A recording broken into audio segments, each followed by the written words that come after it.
What up, peeps? Tony Baker here, back with another movie review. This time I'm reviewing Black Adam. And I just happen to have a hoodie on like Black Adam today, but this is my workout outfit. You know what I'm saying? I got the hood, protect me from the sun, but you know what I'm saying? I'm not trying to be like Black Adam, but Black Adam had the hoodie on. Bald-headed, hoodie. I mean, maybe I could have played Black Adam, you know what I'm saying? Maybe just, hit the gym for a couple years, and then I can come in and be Black Adam. Give me some fake Egyptian hair if you need me for back in the day. I mean, I'm just throwing that out there, but it's too late. The Rock has the role. Dwayne "The Rock" Johnson as Black Adam is perfect casting. It's perfect casting. Like, who else could play Black Adam? You know what I'm saying? This has been a long time coming. I feel like Black Adam has been in development for a long time. Dope to finally see it come to fruition. I'm a comic book fan. DC, Marvel. I lean Marvel, but I love DC as well. So I'm always rooting for the movies to be good and enjoyable, and I'm always pulling up to the theater. On the other hand, watching stuff on streaming networks and straight to streaming stuff, I kind of fade in and out. A lot of times they don't hit the same as the theatrical joints. But Black Adam, here we are. Tells the story. We're going all the way back in time with Black Adam. We're going back to 2500 BCE. That's a long ass time ago. First of all, I just want to give a shout out to Jesus, first and foremost, because he reset the clock. Do you realize how much of an impact you have to reset the whole timeline? They was like, that was 2,000 years before Jesus. Oh, okay, this is a different time. He reset the clock. You might be proud of yourself and what you're doing out here. You know what I'm saying? You got a promotion at the job. You going for your dreams. You know what I'm saying? You bought a house. But are you going to reset the timeline? That's some epic shit, man. It's like, he died, man. Start the clock over. What you mean start the clock over? The whole clock. Wait, we gonna start time over? Yes. Jesus died, we starting from now. That's some powerful shit. Anyway, starts out 2500 BC in the kingdom of Kahndaq. I say that right, Ken? Kahndaq. There's a tyrant out there who is mining for this rare mineral called Eternium. And he's got the slaves out there really mining for these minerals so he can build a crown, so he can be the kind of like the demon king of everything. And then once you put that crown on, sky's the limit. The world is yours. And so they're mining for this mineral. Somebody finds the mineral, and then he's like, I found the mineral. And then this little kid is like, he found the mineral, man, give him his props. And it's like, they were like, no, we're not giving him the props, give me the mineral. And so this little kid who has integrity at a young age is like, nah, man, this is wrong, man. You say we get rewards for finding the minerals. And so he starts this big kind of uprising because he snatches the mineral up.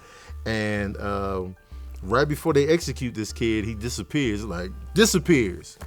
The wizard world steps in. The wizards that you may know from the Shazam universe, they all get together and like, this kid is special, man. He could be our little champion out here, our little Shazam champion, if you will. And so that's what he becomes. And so Black Adam is born. Black Adam is born to take out this demon king with the Eternium crown. And because he eventually gets that crown, and so they have to do battle. And they do battle. And in the ensuing fight, they take each other out or whatever. Black Adam disappears, so the kingdom is just out there. Now, in today's world, these people are still exploiting that area. In today's, in 2022, they're still exploiting that area for whatever riches and stuff they get. You know how they do with African countries. It's like that.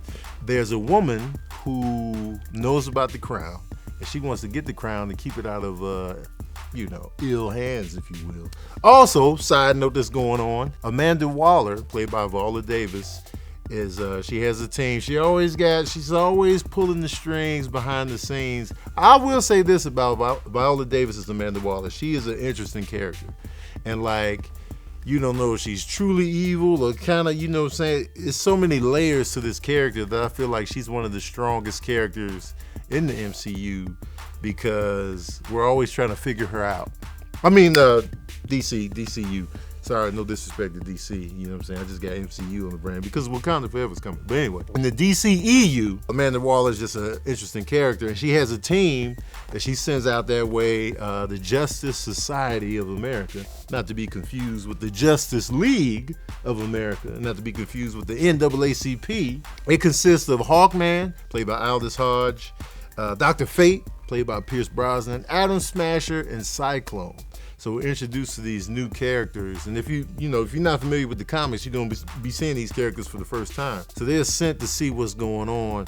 And while the girl is trying to get this crown, she finds the crown, and she's reading the ancient text in the ancient language, and she says the magic word, Shazam. When the heat is on, they coming in, guns blazing. She awakens Black Adam. And once Black Adam shows up, all hell breaks loose. Let me tell you something. Black Adam kills people. Let's just put that out there. Let's just put that out there on the table. Lay it on the table with a garnish next to it and a drink. He kills people out the gate. Hard deaths. Hard. Not rated R deaths, but hard. As soon as he gets here, he takes somebody out. I'm just like, that's a horrible death.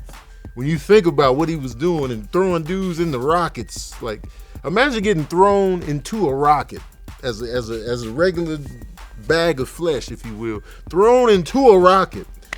This dude was like, so I feel like this was a breath of fresh air in the DCEU. Like, man, he killing people with no regard. Okay, I'm with it. Not that I like people getting killed.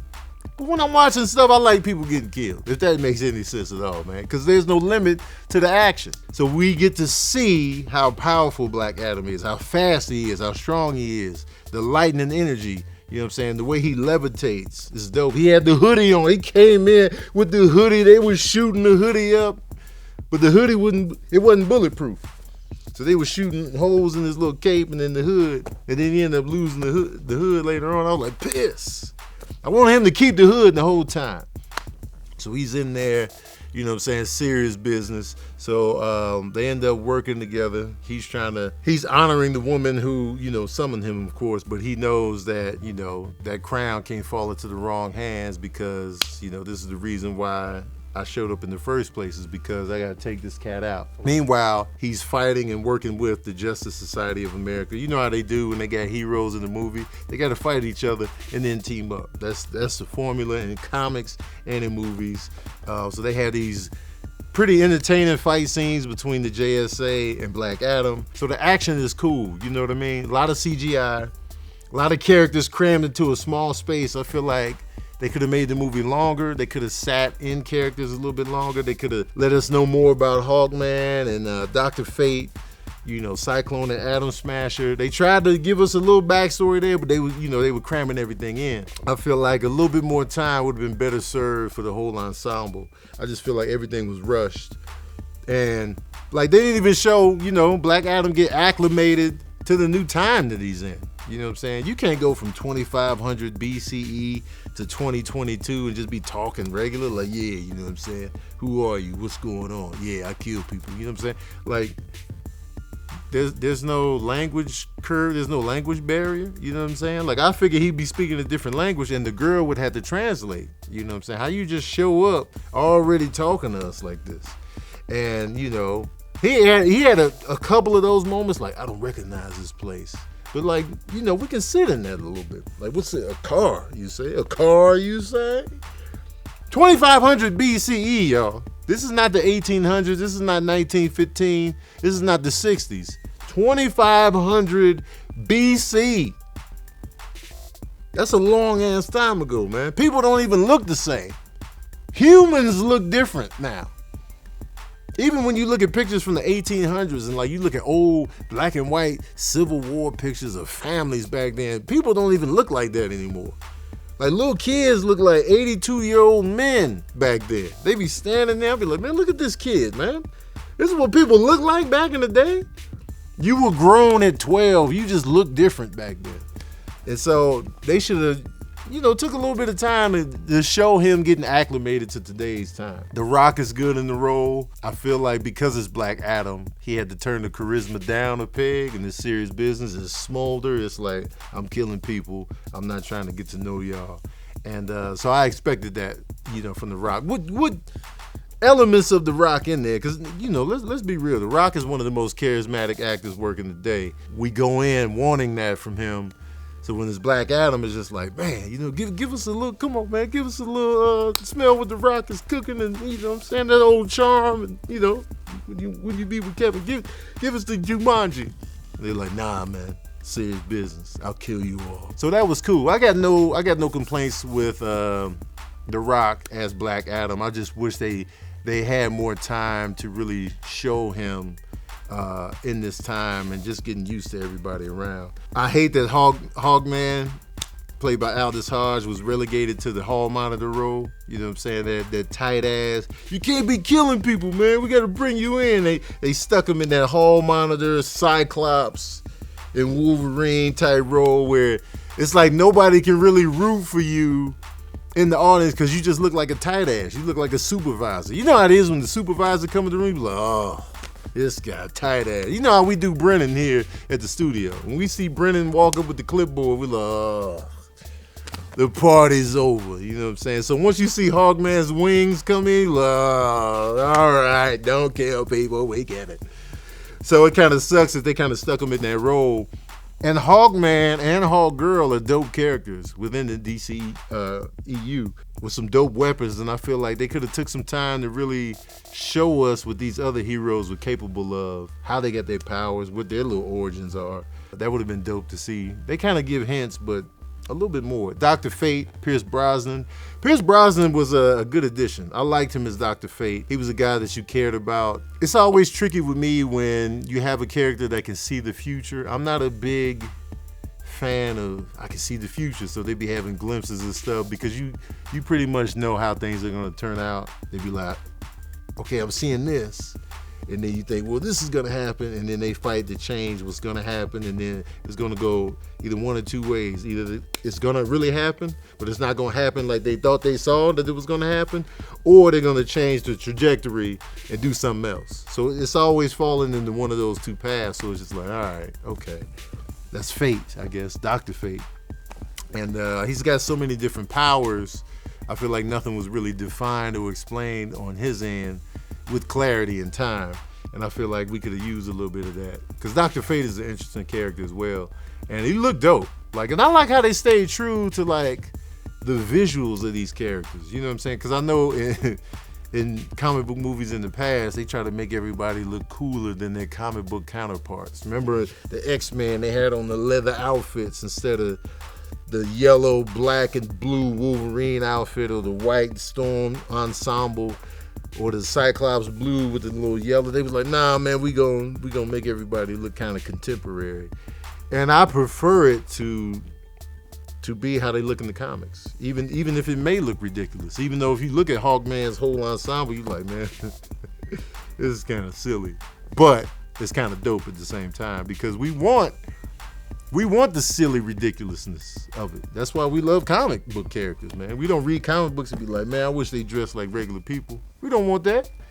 So it was dope to see those costumes and looks in this film. CGI heavy, super CGI heavy. And sometimes it kind of disconnects from everything else. And once again, the villain aspect in this movie is weak. DC is struggling. They struggle on the villain tip outside of the Joker and Christopher Nolan. We'll set that off to the side. That's some special shit over there. But once again, the villain is a weak spot in this movie. It's like you don't care. We get it. You want the crown. We get it. And then when you show up, you just all CGI. Remember the villain in Justice League? That's what this villain reminds me of.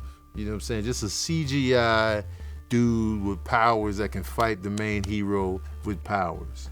That's cool and all, but we need something else. We need a villain that we can get into, like Thanos or Loki, or just give us extra meat on the bone when it comes to the villain, because a good villain always elevates the movie.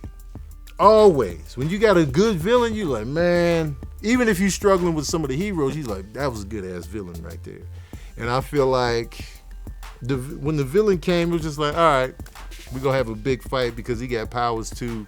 But I don't care about the villain. That villain can come or go. I don't give a damn.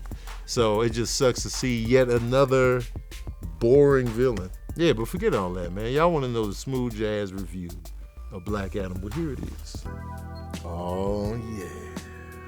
I'm giving Black Adam 3 saxophones out of 5. I will say this, though. Stick around for the credits. And it's one post-credit scene, and it's not 2, there's just one, and it's mid-credit. So you don't have to sit around until the janitor staff comes in. It's mid-credit, but when I tell you it's a good post-credit scene, it's a good post-credit scene. It's one of the better post-credit scenes I've seen recently, so stick around for that post-credit. Matter of fact, this post-credit scene got a rise out of the audience. They was like, woo! And I was like, and they were pretty quiet throughout the film, but it got a rise out of them. So stick around for that post-credit. It's pretty dope. I don't know why y'all leave anyway. Y'all do this every time. You can never turn your back on movies now. You gotta sit in there until the next film starts. All right, that's my review of Black Adam. Let me know what you thought of the movie in the comments section below. How you feel about the villain? How you feel about The Rock as Black Adam? How do you feel about the JSA? Let me know in the comment section below. Also, outside of the Joker, who's your favorite villain so far in the DCEU? Who's your favorite villain so far? Thinking back, man, nobody comes to mind for me. As far as like, because even Wonder Woman, as good as Wonder Woman was, the villain was just, okay, Ares, okay. Aquaman, I don't even remember what the villain was talking about in Aquaman. He hasn't been established yet, for real, for real. Yeah, y'all. And Shazam, I guess maybe Shazam's villain, Mark Strong, playing. Mark Strong was good, but I don't remember him. God damn it, DC, man. You got to step up the villains, man. Step up the villains. Anyway, let me know in the comment section below. Don't forget to like, share, and subscribe. And as usual, we out here.